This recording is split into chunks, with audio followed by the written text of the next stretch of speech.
I mean, it would have been very reasonable, objectively, to panic.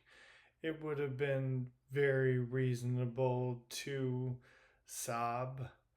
It would have been very reasonable, objectively, to have a full on existential crisis during a few of the stages of what happened that day. And I'd love to take credit for it, but I think the thing that happened was something else was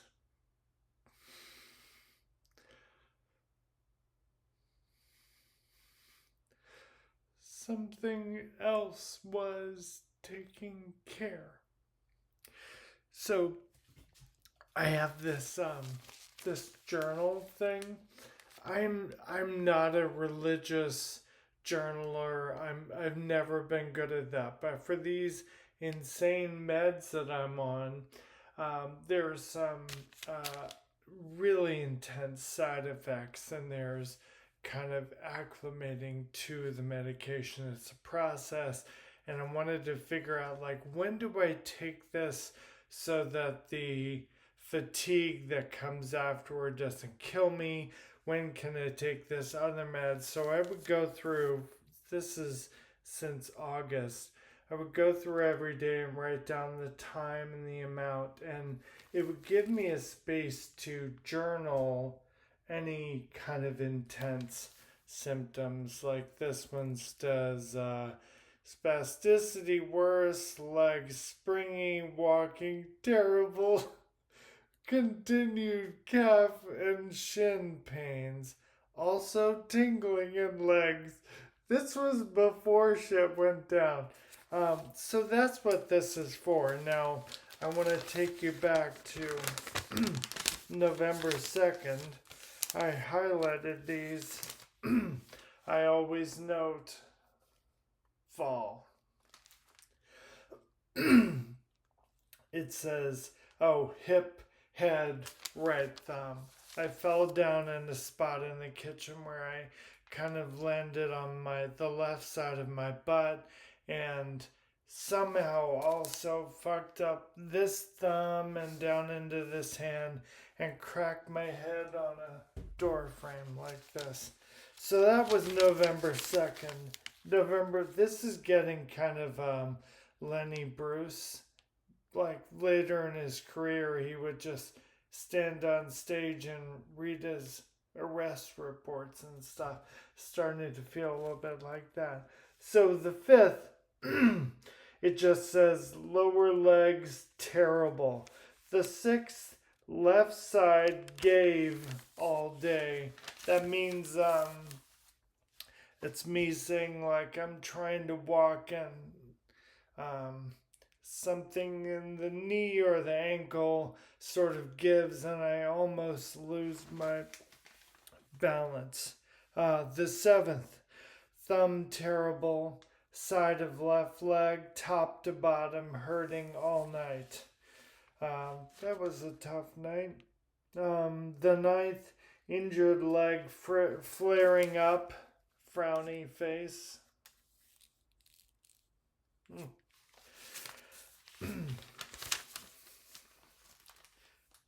Interesting, nothing on those days. The 13th, leg is agonizing. The 14th, I only get through part of the day. The 13th, I went to urgent care. The 14th, I went to like a mini ER. Both of these seeking like pain relief. The pain in the whole side of my left leg was extreme. The pain was doing what they call skipping, which is bad. It means you feel pain in a spot high up on your leg, then there's an area of no pain, and then pain again. And there was tingling in my foot. The kind of questions I always answer no to in the neurologist's office, they were yeses. The 15th, I woke up and my body was very clear. Um, On the 14th, to go to the mini ER, I crawled out of the house on my hands and knees and crawled into the car. And my wife wheeled me in a wheelchair. The 15th, I couldn't even come to standing. I couldn't stand being upright, and my body was very clear, like, can't do anything else. So we're there, and had been avoiding this, but I knew, like, okay, I fully can't take care of myself. This is too much for Erica.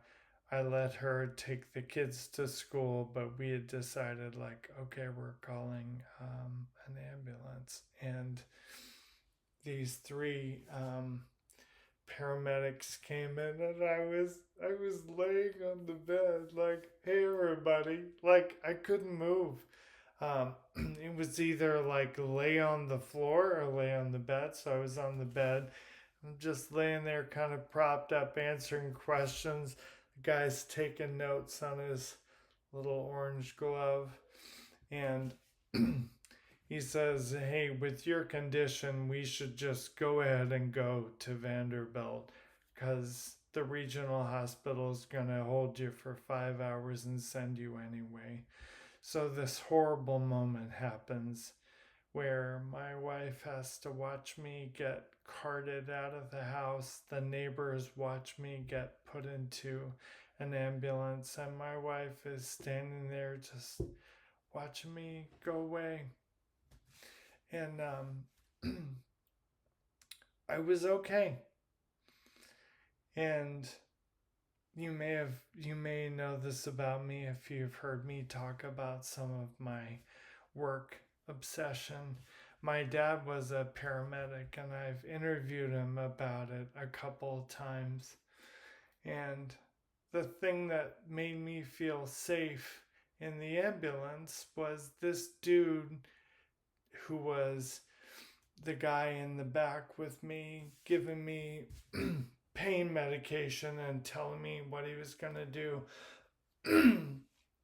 He was game for all of my questions, and he was interested that I was interested in jobs and wrote a play about jobs, and was really thoughtful about answering my questions and made me feel safe.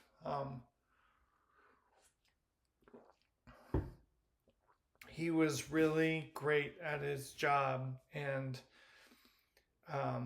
time stayed slow, and I didn't get ahead of the moment or the conversation with this guy.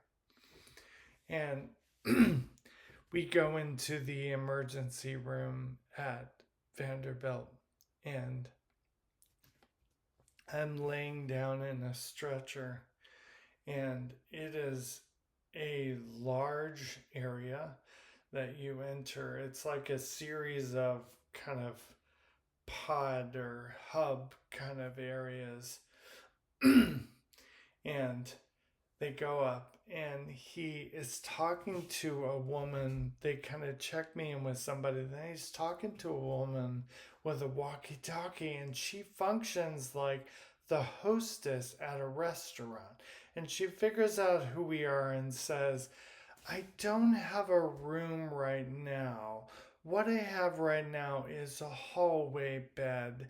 I don't like that for him. I'll check and see if there's anything else. I'll let you know. Could you all wait over there? And this is the first time in my life I've heard the phrase hallway bed.